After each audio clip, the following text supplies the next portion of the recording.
This is the final word, story time. Story time 142, maybe. I think I got the number wrong last time. Maybe I did, maybe I didn't. We haven't been keeping up very well with all of the numbers, but it's been a busy time, so that's understandable. Jeff Lemon and Adam Collins with you from London. Time for a little bit of history, a little bit of wandering.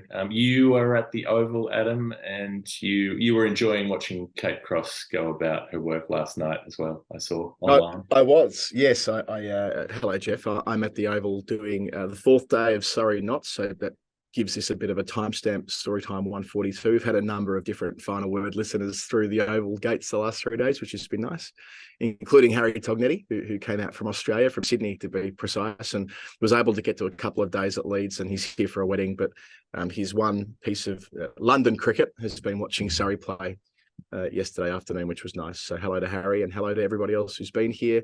And I did get home in time to watch Kate Cross ramp her way to victory last night with Winnie. Actually, I had Winnie on my lap. We were kind of doing that bedtime avoidance thing that you're familiar with, Jeff, having seen how it works with Winnie, trying to use every lever she's got to avoid getting put into bed. Well, last night was the cricket, and so it worked. And at the end, she goes, I want to do a big hit too. I'm like, yeah, that's what it's all about. I want to do a big hit too. So, yes, they always say, if you can't see it, you can't be it. Well, my little girl can see other women hitting cricket balls hard, and she wants to do that as well. So whether she goes on to do it, that's her decision. But yeah, I thought that was a nice little part of last night. Mm-hmm. Yeah, and a truly exciting setup at the moment, the way that that England comeback is on the cards, and the Australians are rattled. I'll tell you what, they're just watching the body language after that game last night. They completely brushed radio interviews, just refused to do them. Did they? Yeah, which is never a good sign. Never a good sign when a team media manager or when a team doesn't want to talk after a day's play or after losing it. It never reflects well. So interesting. Well, and that was just from the players, So Elisa Healy came out and did TV because you have to do TV because TV is the only thing that matters. But they all refused. Then those who were approached to do anything else, which I think is interesting in itself. So anyway, but that's the present, and we are here to get into a bit of cricket history. A little bit of correspondence before we do this. This is one for you that came in from Dom Davis, who wrote in and said, I got married a few months ago. It was so much fun. But a few hours before my wedding, once everything was sorted and I just had to get myself ready, the anticipation got a touch overwhelming. So I put on the latest story time and had a shower. Oh, wow. that did the trick and settled my nerves. This is totally in your wheelhouse. You are the listen to podcasts in the shower guy and also the nervous wedding guy.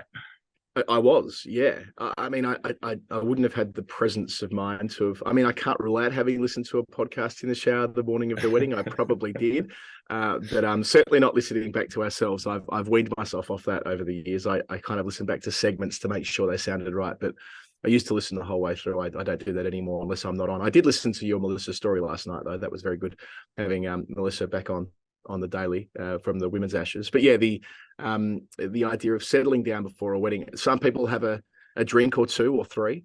I had just a very small drink before the formalities began. But listening to story time, that's special, Dom. So thanks for taking us with you on your huge day. I hope it went beautifully. And another message that I thought was special that came in from Jane after being at the women's test, where there were a lot of meetups and so on. She wrote in to say, at the risk of being horribly sincere, I think you know what a community you've created. But as someone who had to justify and occasionally prove her interest in cricket in the old days, the joy of spending time with fellow nerds, and particularly the incredible women who follow the pod, was enormous. Immediate connections, easy conversation, ridiculous diversions into very old test matches, obscure stats, and lots of non-cricket nerdery. Women's tests have always been one of my favourite things, but this one felt like home. Isn't that beautiful? It's great. So, well, first of all, love reading that. Jane, I took up to the SEN commentary box during the Lord's Test match with Glenn Finkel to take a look out the window. I did that with a few different people who were there, which was a cool and nice thing to be able to show some of our listeners who were in close proximity to where we were at Lord's. And Jane's been huge supporter of ours for a long time. And what she says there about the community, about people coming together, like that'll be the same at our live show. Crude segue, but I think I should mention it. Our live show on the 26th of July with Stephen Finn. The ticket links in the show notes. We've had a lot of people join Patreon recently, which means they access the tickets for half price for 15 quid, which is also a nice thing that we're able to do for our existing community. And yeah, exactly what Jane says. Every time I go to one of those meetups or beers after play or whatever it is, or days of cricket in the outer, I feel gratified that there is this organic thing that kind of has nothing to do with us. I always come back to that point. You and I being there, it's neither here nor there. We just host the show. This community sits adjacent to the Final Word listenership, and it has become its own beautiful thing. So cheers, Jane, for sending that through, and we'll see you again soon. All right, let's do our thing. Let's get into a little bit of Nerd Pledge. Nerd Pledge, it's the game that we play with the nice people on the internet who make this show happen. They fund the show by sending in contributions that are not normal amounts of currency. They're very specific amounts. The amount relates to cricket in some way, and we have to figure out what it means. First cab, this is actually a revisit, but I liked the story sufficiently that I wanted to get to it at the front of the show. You might recall real Victor Trumper, who has been a supporter for a long time, who I've posited before may not be the real Victor Trumper. I feel doubtful about that. I think I know who it is. I think I've got a pretty good idea who the real Victor Trumper is. I suspect it's Victor Trumper from the Victor Trumper cricket board back in the day. I'd be very surprised if it isn't Dave, who I met many, many years later when playing a game at Clayton Districts, and maybe 15 years after the board ceased to be what it was in the glory days. But he was Victor Trumper on the Victor Trumper cricket board, and his nickname was just Vic. So I wouldn't be surprised, given his strong interest in the history of cricket. He's left a note for you here, Jeff. Yeah. So was this related to a previous place? Do you remember we were trying to identify something that had happened around the time that the Queen died? Something in the South African Test match. Yep. And we were convinced it had to do with this date. The pledge was $3.43, and we were looking at something to do with that date. And RVT, as I like to think of him, wrote in to say, actually, this had nothing to do with the date the pledge came in. That was just a coincidence. And fortunately just pointed me where I needed to go. Said, look back to Chesterfield in 1904. Now, this is what I've done. Chesterfield in 1904. We're a few days away right now, actually, Adam, you love anniversaries, from the 119th anniversary of this match. Maybe in 2029, we can have a big celebration for the 125th, one of those bullshit numbers that if you're an England player, you get a special tap. Well, the greatest season that was 1993 was made 25 years later for that reason. So 125 years on from Chesterfield in 1904, I'll make the show. 25, fine. That's 25, 50, okay. You can't then go to 75 after 50. Like you can't go to 150 after 100. That's just how you publicly chipped me when I acknowledged that last week at Leeds was my 150th test that I'd attended, which is not a huge deal, but I obviously had to, and that was fair enough. But it didn't feel insignificant that I've rocked up at 150 of these now, which I'm pleased to have been able to have done. It was pretty much, the Simpsons still of the class turning around and saying, "Say the line, Bart." Say the line. Yeah. That was that situation. I did a bang bang yesterday on commentary for similar reasons. There were 2 wickets in 2 balls. Sean Abbott was on a hat trick. Couple of bouncers had to go to the bang bang. And the hat trick didn't happen because it was a first class match and you were watching. So exactly. Right, 1904 Chesterfield, and I don't think I've ever been to Chesterfield. I didn't really know it was a place. I only knew it as that brand of cigarettes that had a kind of film noir sort of cool attached to them back in the day, but. Yeah, I've not been there, but I have watched them play football at Wembley. I saw Chesterfield beat Swindon Town in the Johnson Paint Trophy final, or whatever it was called, the Paint Cup in 2012. I remember going along with the Swindon lot, who I was mates with by extension of not only Victor Trumper land, but also brief trips to Cirencester over the years. And yeah, I think it was Chesterfield that beat them in the final. So I know what they feel like. I know their energy, but I don't know much about their place other than it being an outground for Derby. Big Chesterfield energy, BCE. If Ryan Reynolds can buy a football club, what if Tilda Swinton could buy them and make them Swinton Town? That'd be it's just a thought. Now let's get to 1904. This is a match where Essex are playing Derbyshire.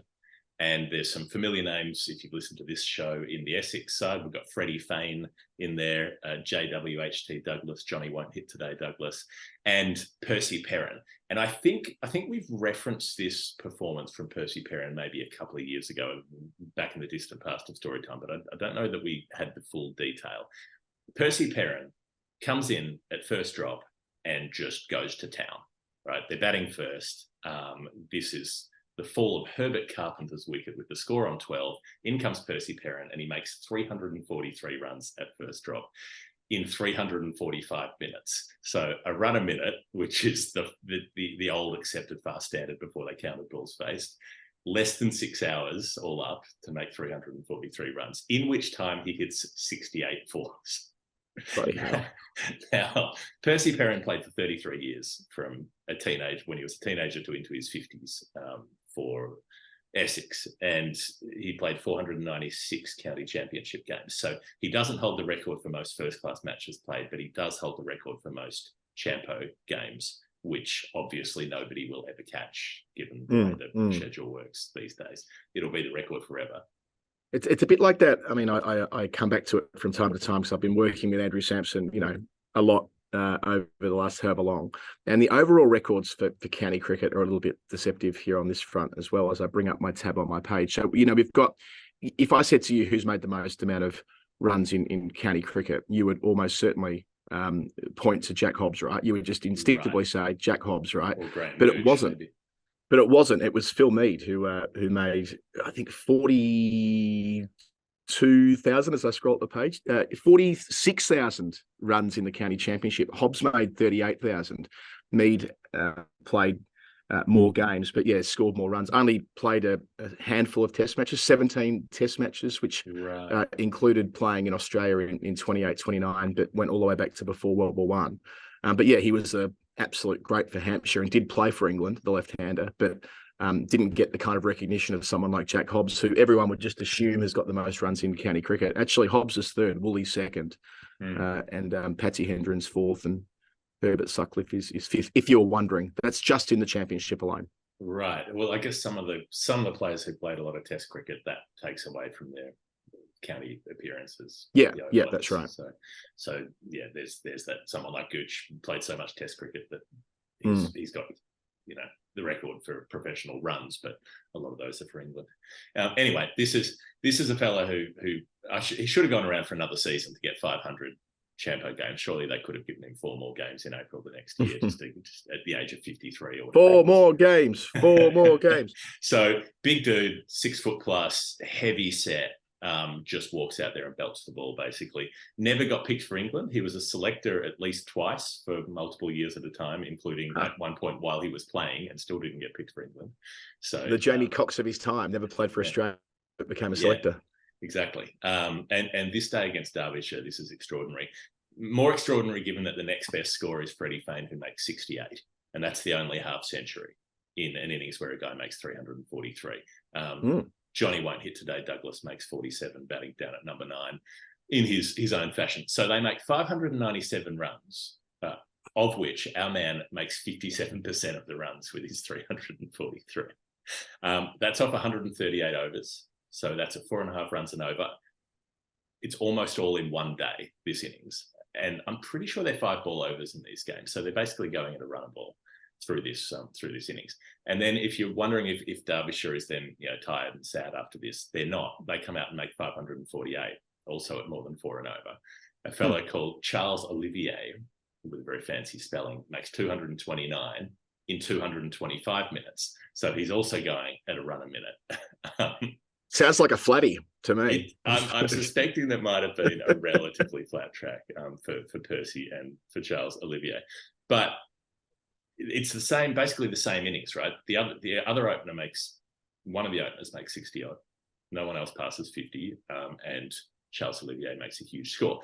134 overs compared to 138. So they're 49 behind Derbyshire on the first innings, and this is a 3-day match. And all this has happened by the third morning. Runs galore, obviously going to be a draw. Essex come out to bat for a second time just to have a bit of a whack around, and they get bowled out for 97. They're done in 39 overs. Wickets shared around. Theory, as Daniel Cross would say.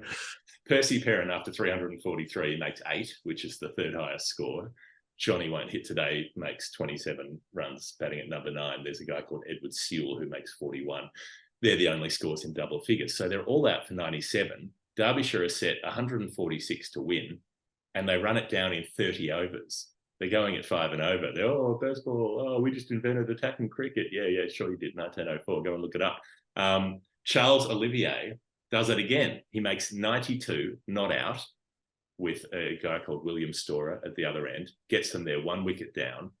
A 3-day game in which 1,391 runs are scored has a win by 9 wickets. And how about a bloke who's made 343 being on the losing side? Yeah, which remains the record to this day. And I did go and look this up manually before realising I probably could have looked it up more easily. But it is the highest score ever made by a losing player in a first-class match. Percy Perrin is a distinction that he still holds, perhaps unwanted. He goes past 1,000 runs for the season during that innings. It's his highest first-class score in his career as well. And this is the best bit, 68 boundaries, right? So 68 fours he hits. And this is in the era when you don't have 6s. You do have 5s. He doesn't hit a 5. Charles Olivier hits 1 5. But 68 fours, some of which might have been 6s in our era. Hanif Mohammed hit 64 fours while he was making his 499. So in an extra 156 runs, he hit fewer boundaries. If you're wondering why Hanif Mohammed got run out, he was probably just bloody exhausted. Celebrity racist Archie McLaren hit 62 fours in his 400-odd. Made 400-odd, now he's out. Brian Lara hit 62 fours in his 501. He also hit 10 6s. So that's the record if you count all boundaries. With Bill Edrich with his 52 fours and 5 6s is the record in the test match. That's 57 boundaries. But if you're going on simply fours struck in an innings in first-class cricket, the record to this day is still Percy Perrin with 68 of them. Fantastic. I know our pals at the Grey Cricketer often talk about the perfect day, 100 in a losing team. Well, imagine a triple. Percy's done it. Very good. 323 in the GBP. Hugh Kenny-Herbert. Now, like you, Jeff, with a number like that, I went straight to triple centuries in first-class cricket because they usually come with a good story, right? And in the case of this number, both of the 323s were made in India in the Ranji Trophy. The first is a name we know pretty well, a story that we told recently, albeit not a positive one, a negative one. Ajit Wadekar, who was the Indian captain who was sacked after their 1974 shocker, where they get pounded by England and they don't win a game on tour, I'm pretty sure. And by contrast, Pakistan don't lose a game on tour in the same summer of 74. But let's give him his due to balance it out. So Wadekar was playing for Mumbai against Mysore at Brandbourne in February 1967, earlier in his career. He was already just playing for India by this stage. And it's the Ranji semi-final. And it's the Ranji Trophy semi-final too, so quite a bit riding on this match.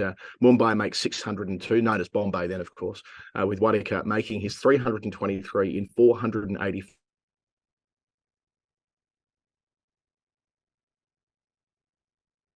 They win on first innings points, which gets Bombay, the title would have been 66-67. Now, that's not far away from his finest moment, which is in 1971 here at the Oval, when leading India to the extraordinarily famous victory here, where they were able to win on the final day, a story that we've told on this history podcast before. And it's the first of 3 consecutive big series wins under Wadekar's leadership. They beat England at home and away. And I think they also beat the Windies in that stretch, Jeff, I seem to recall. It's Gavaskar's first series as a test player where India are successful over there. 71, is it? Yeah, 71, that's right. So he only made 1 test century. It feels like looking at his looking at not only the numbers but the writing around him. He was a little bit like Briley-esque. He was clearly a good player and good enough to play for India, but as an international, his spot in the side was partially governed by the fact that he was a really strong and strategic leader, which meant after the 1974 misadventure here in England, he had sort of no hope of keeping his team and no rope to work with, I suppose. Now, the second 323 was Devan Gandhi for Bengal against Assam. Now, this was a Ranji Trophy game that started on Christmas Day in 1998, very recently we were talking about first-class games on Christmas Day. This fits into that category. Hassan made 168, then Bengal made 628. Our man Gundy, 323 from 454 balls with 33 fours and 6 sixes in the team with Rowan Gavaskar. And I suppose the fact that he batted so well at that point informed why he was picked for the Australian tour in 99, 2000, of course. And as I remember from when we made the Final Frontier documentary, he missed out both innings at Adelaide and was dropped, never to be seen again in Test cricket. But on the way through, I just wanted to, after acknowledging there have been a couple of 323s, there's a better story than all of that. And I know it doesn't quite meet the criteria we've set before, but nevertheless, DC, please play the music. Now, the reason I wanted to do this is because I've been watching, as I said off the top, Surrey played Notts this week, and cap number 323 for England is a really interesting story that, Jeff, you're going to find fascinating, I suspect. A chap by the name of Harold Butler, dusty old bastard. There's also Harold Butler, who in America founded the restaurant Denny's, which I'm sure you've been to when on the road in the States. I have been to Denny's, yep. Yes, I remember going to Denny's after my high school prom in the States back in 2002. There you go. Yeah, but our particular Harold Butler was born in 1913 in Clifton in Notts, and he rocks up to professional ranks just as Larwood and Bose are coming towards the end of their fantastic careers. Of course, Larwood and Bose won the championship for Notts in 1929, and we all know what they did in Australia in 32, 33. So there's a bit of an expectation management issue for our man Harold, just to state this in the first exchanges about him. Right. He's in a Dan Cullen, Xavier Doherty sort of area. Exactly. And he rocks up, in 33, which is straight after the Ashes win and so on. But, they're still there coming towards the end of their career, but he's more like Vose rather than Larwood. He's more seam and accuracy. I suppose you could call him in the 2023 context, the Scotty Boland to the Mark Wood of Harold Larwood, if you wanted to cross-pollinate across the two teams. Anyway, so in 1933, Harold takes a fifer on professional debut or on first-class debut, but it takes him until 1937 until he's a permanent fixture of the side. And it kind of shows how strong Notts were before the war, just before the war. He's taking consistent wickets, an average of 23, an average of 21, an average of 24 in the 3 following years, but can't really bed down a spot. But then he does in 1938. He takes 39 wickets at 16. Then in 37, so 2 years before the war, it's against Surrey I'm not sure if it was here or Trent Bridge. Let's just say it was here. He takes 8 for 15, his career best figures. And it's dreadful timing for him, right? So in 1939, the last year of cricket before the war and 5 years off, he takes 105 wickets at 23 and he's flying. He's the main seamer for Notts. He's found his place in the professional game, and then there's no more game to be played, and he joins the services like many cricketers did when the war began. He played a few games for the Services 11 in 1943 and 1944, where he was stationed in India, but it wasn't really until 1946 where he gets back playing consistently in England afterwards, and he's a star in that year, taking 89 wickets at 22 in 1946. But they didn't think he had the right kind of body type for Australia. The perception was, according to a biography of his I was reading, that he was able to hit the right spot. He was able to do what he needed to do, but he didn't have that kind of oomph about him that would have made him successful in Australia on less forgiving surfaces, I suppose. So he doesn't make the trip in 1946-47. He does, however, take a truckload of wickets in the early part of the summer of 47, and he's given a test match at Leeds against South Africa. He gets his debut. He gets his cap. 323 Harold Butler, which is where we were last week at Headingley. And it's a brilliant one. It's a brilliant debut. At age 34, I mentioned Scott Boland before. This is Boland-esque. Match figures of 52 overs, 24 maidens, 7 for 66. Now, Boland took about that on his test debut, albeit with 6 for 9 in the second innings. But, they're roughly the same figures, having debuted at the same age, having been overlooked for similar reasons and so on. That includes Bruce Mitchell and Dudley Norse. And this is where I noticed a bit of a theme. He bowls both of them in his first innings in Test cricket. He goes through the middle order. In the second innings, he gets Norse leg before wicket for a second time. In his first test, so 7 for 66, 5 of them a bowled a leg before, which I think is a sign of the kind of bowler that he was. 10-wicket win, happy days for England. Wisden, in their report of the game, said Butler impressed as the best England opening bowler used so far in the test matches. Apart from his analysis, he was unlucky in seeing Norse and Manders missed in the slip. So, he was creating chances the whole way through. And, having missed 6 years in the middle of his career through his late 20s and early 30s, which is typically the best years for a fast bowler. That would have been pretty special. Sadly, he was injured for the Oval Test match, but what he did at Leeds was enough to get him picked for the West Indies on that winter tour. His overall numbers in 1947, by the way, 106 wickets at 22, his best season to date. But in the Windies, he gets malaria. He's really crook. He loses a stone and a half. I'm not quite sure what that works out to be in new money. Maybe about 10 or 11 kilos, I think, a stone's. Something like that. It's about 8. Yeah. Is it 14 pounds or something as a stone? Yeah. I mean, a stone and a half. Absolute nonsense measurement, by the way. Sort your lives out in England. Remember, it was a promise from Boris Johnson to bring back pounds and ounces and all that kind of thing at the election in 2019. I think that anyway. But he gets picked for Port of Spain anyway. He gets picked for Port of Spain regardless, having been so crook. They get him in the side, and he takes 3 for and 2 for 5 more wickets. So he's got 12 after 2 test matches, and he keeps hitting those bloody stumps.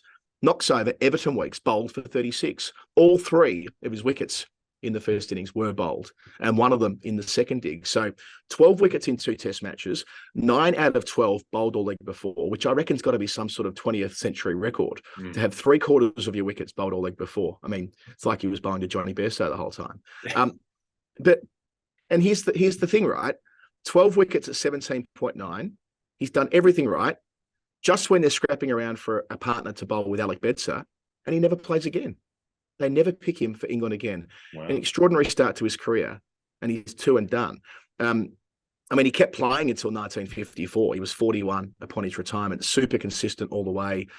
He takes 95 wickets at 22 in 1950, 75 at 25 in 1952, all up 952 wickets at 24, having missed those prime years due to World War II. And most of those, in a tough era for Notts after the war when the pitch was rubbish. This is another sort of subplot of his story. All around the country, the pitches were spicier after the war, but Trent Bridge was flat as a tack, and that reflected Notts sort of going down the table in that period of time.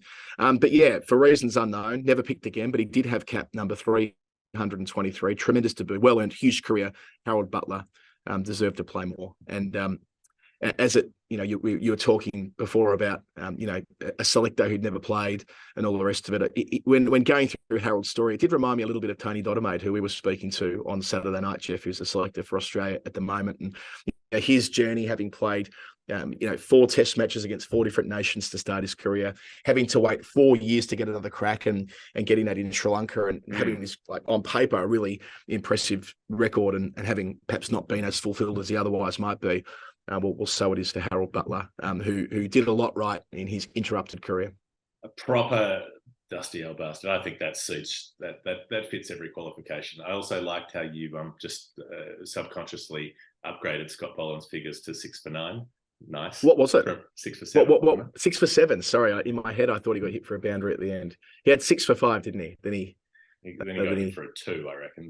For a 2 through the cordon. Yeah. Oh, well, there you go. 6 for 7. But what did he take in the first dig? About 1 for 50? 1 for 48, maybe, from memory. 1 for 48. So it's pretty close to, if you combine the innings, the match figures are nigh on identical. But Scotty Boland gets to play 10 test matches, and my mate Harold here only played the 2. It's not right. Yeah, it's not right. Big wickets too. Selection, well, yes, selection is not fair, and it's a thing that anybody who follows this game knows. Right, we've got Gary Murphy up next. This is a first-time pledger. It's coming in euros. It's 360 degrees. Now, it comes with this. It's either a joke or a clue. Gary says, an Englishman, an Irishman, and a South African walk into a bar. After 2 days of drinking, one retires to the hall as the other raises his cup. Okay, so let me take you through a thought process here, Adam. An Englishman, an Irishman, and a South African. I thought, where would you find all of those? In the England cricket team, there would have been periods where there were all 3. Yes. Well, I mean, not even saying that to be facetious, but that is an observable fact. And I thought about the 2019 World Cup winning team first of all, because you've got Owen Morgan there, you've got Jason Roy there. So you've got an Irishman who's also an Englishman, a South African who's also an Englishman, and then whoever you pick for your third option to fill the Englishman category. You've got a lot of you've got players that fit all of these different. If you double them up, right? Like what if one person is both of these categories? So Morgan, Ed Joyce, Boyd Rankin, they're all Irishmen and Englishmen. Jonathan Trott, Kevin Peterson, umpteen others, Keaton Jennings, and so on. South Africans who are Englishmen. Curtis Camphor, South African, who's Irish as well. So there are different options there. My gut said this is going to be about Owen Morgan. And so the clue says, after 2 days of drinking, one retires to the hall as the other raises the cup. So I thought, well, maybe they were drinking for 2 days after the World Cup final. It's possible. And then I was thinking, well, okay, if I've got Morgan and I've got Roy as a South African, who else is significant in that game? Who retired after that game? Liam Plunkett retired after that World Cup final. So I've got a retirement, I've got the cup, and 2 days. Well, here's another bit. New Zealand took 2 days in the semi-final to reach the final. So I've got 2 days, but that doesn't entirely link, but it almost does. I've got Plunkett who retires. I've got the Irish connection, the South African connection, Morgan raising the cup. One retires to the hall as the other raises his cup. What did Liam Plunkett do when he retired? He moved to Philadelphia. Hall of Independence. No, that's not right. Well, you can't spell Philadelphia without H-A-L-L. Those are all letters in Philadelphia. Yeah, no, probably not, but that's okay. Please continue. It has two L's, an H and an A. I'm just saying it contains the word. 360, then I was like, the number's 360. What could be 360? Plunkett's the most significant bowler in the final. He takes 342. What else have we got? Our number's 360. Liam Plunkett bowled 36 dot balls in that final. 36 yes. zeros. So I'm thinking this is pretty good, right? Like it's a bit tenuous, but I've got it. It's maybe a bullshit answer, but it's a good enough bullshit answer. But I took this to our Nerd Pledge CSI group, who've been helping us put this together because we're flat out at the moment, and said, how about this as an answer? And they said, that's a bullshit answer. So we kept looking at it. and a little further down the road, this is what comes up. Owen Morgan is still involved. Find someone else who he played with. Andre Berta was a South African teenager when he moved to Ireland to build a cricket career, playing local club cricket in Ireland. Strong all-rounder, bowled medium pace, batted middle order. Played his first one-day international in 2006, and he played in the next two World Cups for Ireland in 2007 and 2011.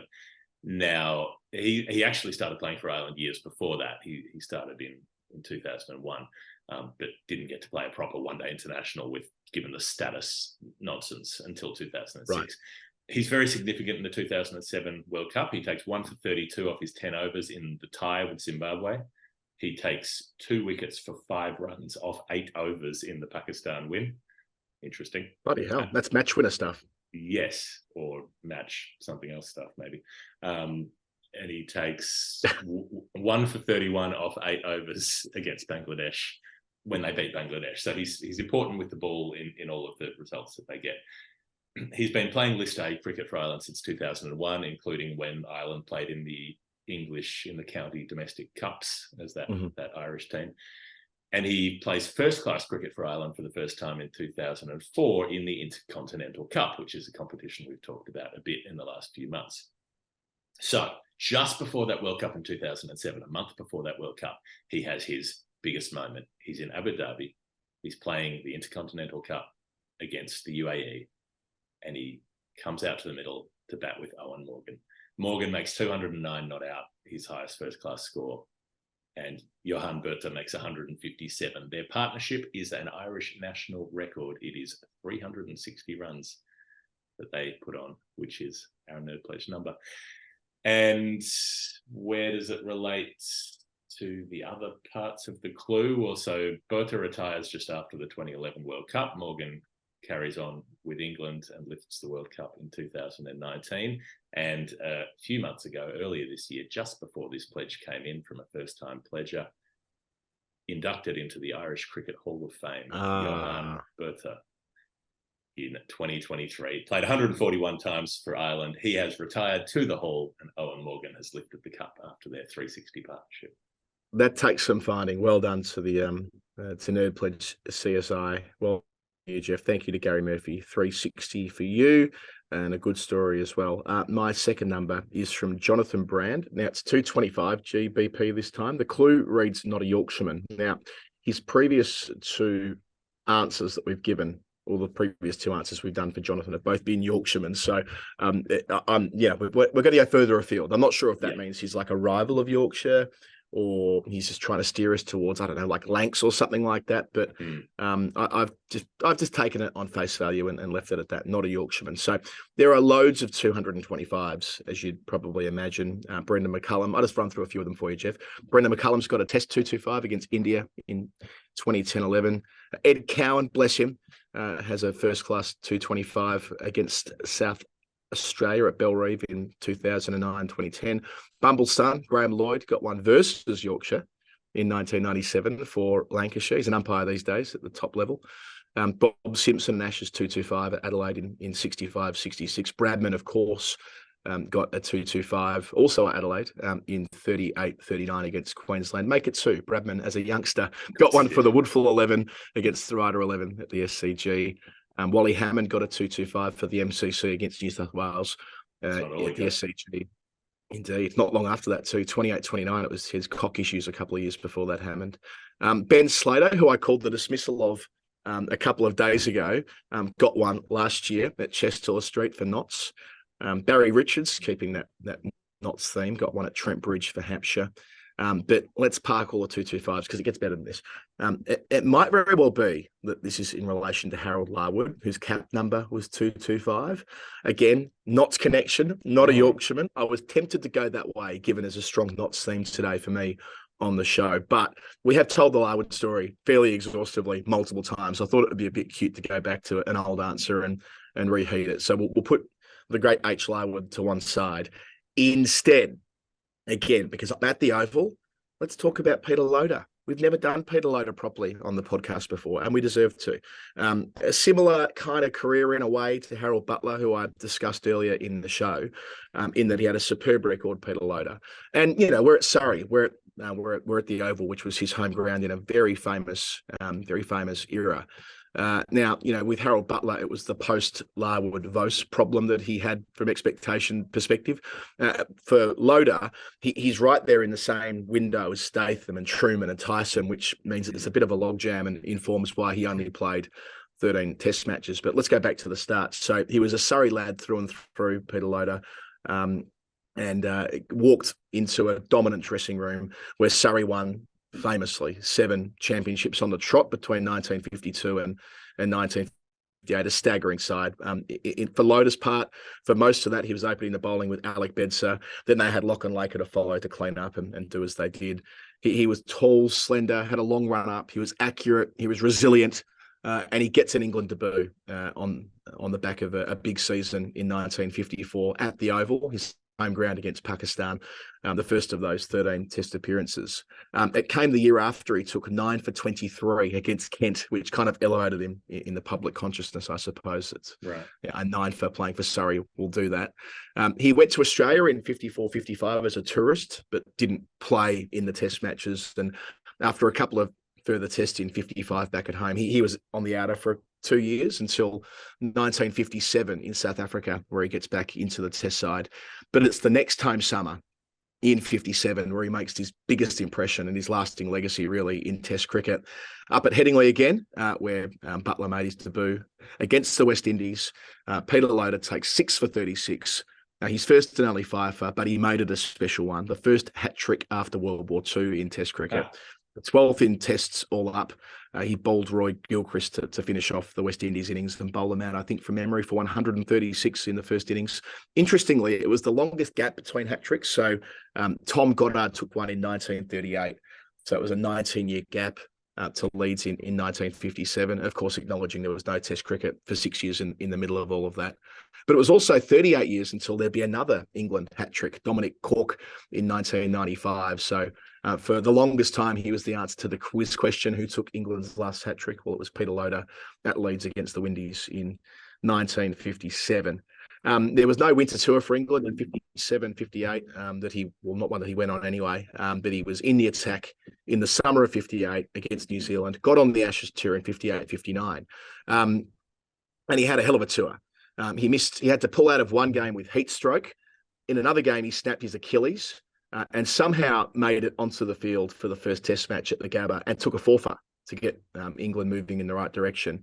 He played at the MCG as well later in the series, but got a groin strain, and his tour actually finished getting into a car accident with Brian Statham. I don't know any of the details, but I saw a reference to the fact that it ended poorly, having been in a car crash, and wow. I guess the cars wouldn't have been too safe in 58, 59, so Jesus he might have been lucky to have gotten out of that. A barrel down a hill. Yeah, exactly. But he never played for England again after that Ashes tour. Always a bit of a drama about his bouncer. Now, this is the era, unfortunately. We know from the Ian Metcalfe story that the Ashes of 58, 59 are when people are watching it on television for the first time. There's coverage in Australia of that Ashes series, and that's where Metcalfe dominates England, taking that 6 for bowling really quickly at Melbourne. And there are any number of people talking about the validity of bowling actions in a way that wasn't really happening before, and there was a perception that to use the jargon of the time that Loader had a kink in his action when he bowled his short ball, which probably didn't help in terms of selection when England had already made a call on Tony Locke for that reason, and so on. And of course, Metcalfe gets snowballed out of the game a couple of years on. But yeah, he keeps playing Loader, takes bulk wickets has 100 wicket seasons in 1961, takes 131 wickets at 18 in 1962, but can't force his way back into the Test side. That's his best return since 57, when he was at the peak of his England powers and taking the hat-trick and all the rest of it. He played one more year in 1963, and then he decided to move to Australia. He played the first game of the season for Western Australia against Queensland at the Gabba. Now, it's a rainy draw up in Brisbane. The Queensland make 548 for 3 declared, with Peter Birch making a double ton and Sam Tribble also reaching 3 figures. But yeah, Peter Loader at his new club, or new state, if you like, took none for 85 from 19. A fair bit different than the last time he was at the Gabba for a Test match 5 years earlier, I suppose. But yeah, on face value, it appears as though he made his mind up then at age 35 to retire from cricket full time. So a fabulous first-class career. How's this? 1,326 wickets at 19. And all of those Surrey titles in their glory era, an average of 19. It's a really big sample size. And then for the purpose of our nerd pleasure, who I remind you is Jonathan Brand, Peter Loader in his 13 Test matches took 39 wickets at 22.5, 225 being our nerd pledge number in those 13 Tests. He stayed in the game as an umpire in WA for a really long time. And how's this? His last connection with top flight cricket was in 2006, where he was the umpire for the Lilac Hill England versus Australia game, which was at the time the traditional air quotes tour opener, a little bit like the Duke of Norfolk's 11, but it was an Australian 11 playing England in a 50-over game. Australia won comfortably, sign of things to come in 06, 07. Australia beat them up a little bit. Some pretty interesting names in that team, by the way. Chris Rogers, Marcus North. It was Luke Ronke who hit a 50 ball 80 or something like that, who went on to play for both Australia and New Zealand in the World Cup of 15 and so on. But yes, so Peter Loader was the umpire as a 75-year-old in that game. Anyway, he finished up as an umpire the year after and passed away in WA in 2011. A Surrey great, the man who broke the hat-trick drought, Peter Loader, for 225. When you mention Lilac Hill, the first thing that always comes to mind is Dennis Lilly taking the catch off his son's bowling. Yes. One-hander at mid-off or mid-on. Is it the other way around? It wasn't it the son at fine leg taking it off DK? There might have been that. Might feeling have also it was happened, but Dennis definitely takes a catch, a one-hander above his head. I remember that was Lily's. That was when Lilly was 50. It was his final game of serious cricket against Pakistan as a 50-year-old, and he still took 3 for. It was on telly, and it was on remember the early days of Optus covering cricket, and Dennis Lilly opening the bowling with his son. Yeah, special stuff. Good childhood memory. Very good stuff on Mr. Loader. I hope that his nickname was Front End during his career. And so what's the go? So if they think you've got a dodgy action, you can't play for England, but you're fine to play first class cricket for 20 years. Well, the thing with Locke was they got a bit worried, didn't they? They got a bit worried about his action, and Metcalf. It was the time, right? Collega and all the rest. It was a time when this was an ongoing part of the conversation. Bradman's involved. Yeah, but I'm wondering why it's okay to play it at first class level. Oh, right. No, it was the scrutiny of the TV cameras. Right. Was the thing. We did it in calling the shots. We went through this as like TV cameras being there and the elevated interest in bowling actions and slow-mo replays, not as we know them today, but slowing down actions on tape led to all sorts of scrutiny that wasn't there before. I see.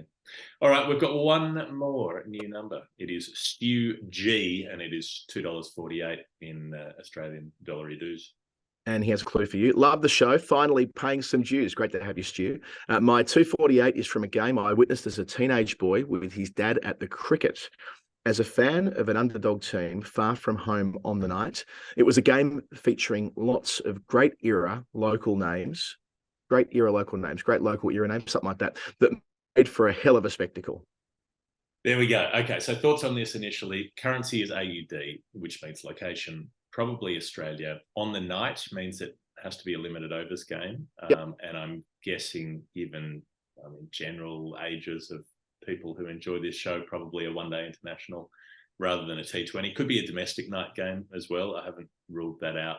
But there was an answer that's good enough and clear enough and close enough that I think it's got a good chance of being this. There have only been 2 ODIs in Australia featuring the score of 248. Both of them involved New Zealand at the MCG. So that does make me wonder, because he says far from home, New Zealand playing in Australia is not that far from home, but I guess they're still not at home. Hell of a spectacle featuring great local names. That all of that fits the other Michael Bevan game. Not the West Indies last ball 4 game, but the one at the MCG. On a night in, was it 2002 maybe? Early, yeah. It was early. I was in America at the time, following it on the I guess it would have been the ABC radio stream if they were doing that then. They probably were releasing it online. So, or maybe I was following it through Cricinfo. Either way, it was definitely early 2002. Yeah. So it's New Zealand with a bit of a future sports betting enthusiasm in their ranks. Lou Vincent's opening the bowling. Chris Cairns makes 50. So opening the batting, not the bowling. Chris Cairns makes 55 in the middle order. They make 245 for 8. They get a half century from Stephen Fleming as well. One of those sort of mid-range ODI scores, which you think that Australian team should chase, but they're having trouble with New Zealand in that tri-series. They are, yeah. And Shane Bond comes out and he picks up Adam Gilchrist and Ricky Ponting quickly. Dion Nash, smoking the rope, gets rid of Mark and Steve Waugh. Both Damian Martin's out to Andre Adams. Bond comes back and gets rid of the freak, Ian Harvey. So they're 6 down for 82 after 21 and a half overs. Australia, they've got 171 balls to make 164 runs with 4 wickets in hand. Shouldn't be possible. Michael Bevan stays chill. Just keeps working the bowling, doesn't do anything extravagant, keeps talking to his lower order partners, keeping them focused on the job in hand. So by the time Shane Warne gets out, they put on 61. By the time Brett Lee gets out, they put on 81.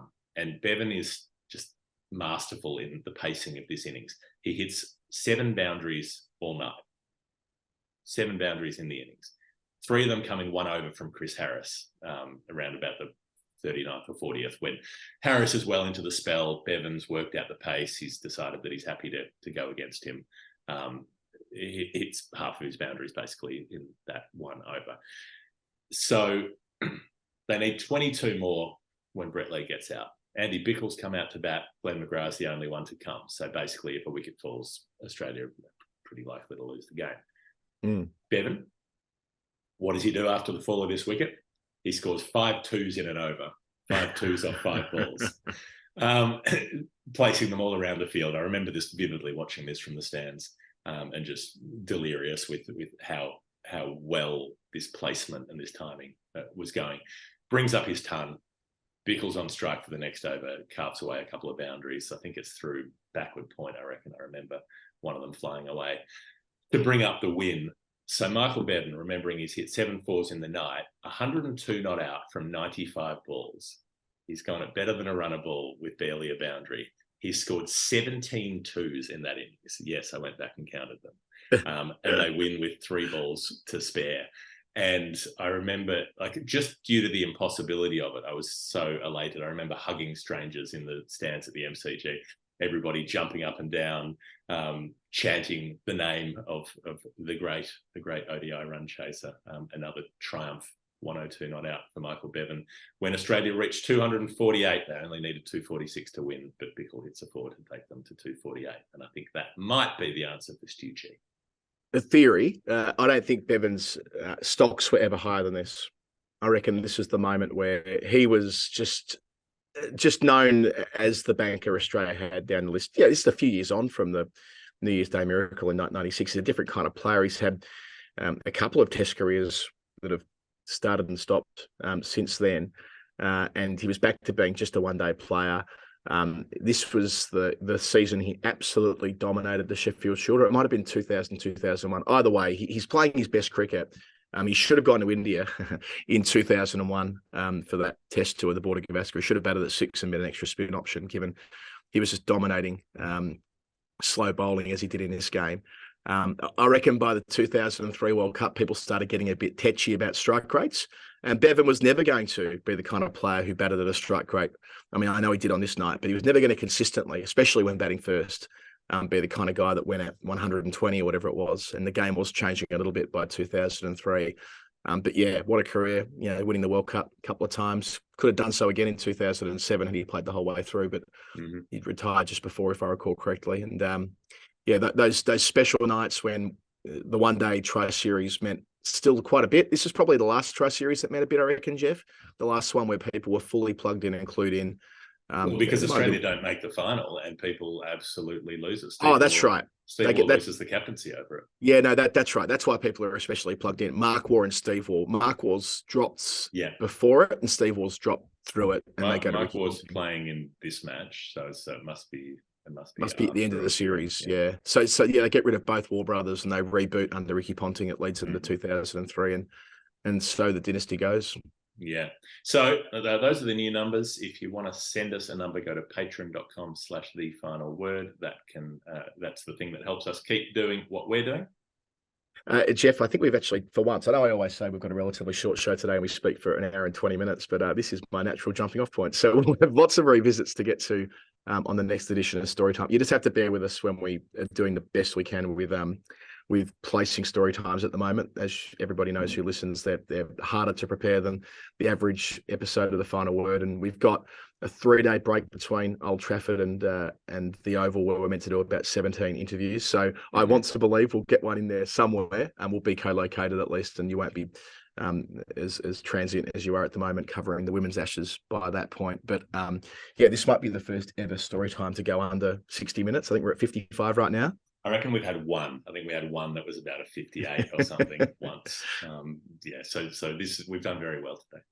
I've got to jump off and call the first ball of the Surrey game in about 10 minutes, which is why we're not going to do any revisits today. However, if you like what we do on this podcast, and I hope you do, patreon.com/thefinalword. Not only can you be a financial supporter of the 8 days a week podcast that is The Final Word, you also get access to cheaper tickets to our live show with Stephen Finn, who's a great guest. He's a fun, gregarious, sweary guest. He'll make it worth your while in Soho at the Phoenix on the 26th of July.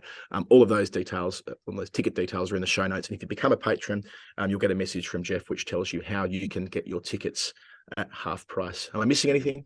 No, I think that's it. And you get to jump online with our very friendly online community who are hanging out and watching the cricket, even more than we're hanging out watching the cricket. They're covering everything. Right, this has been Storytime. The Final Word. Jeff Lemon, Adam Collins. We'll see you very soon.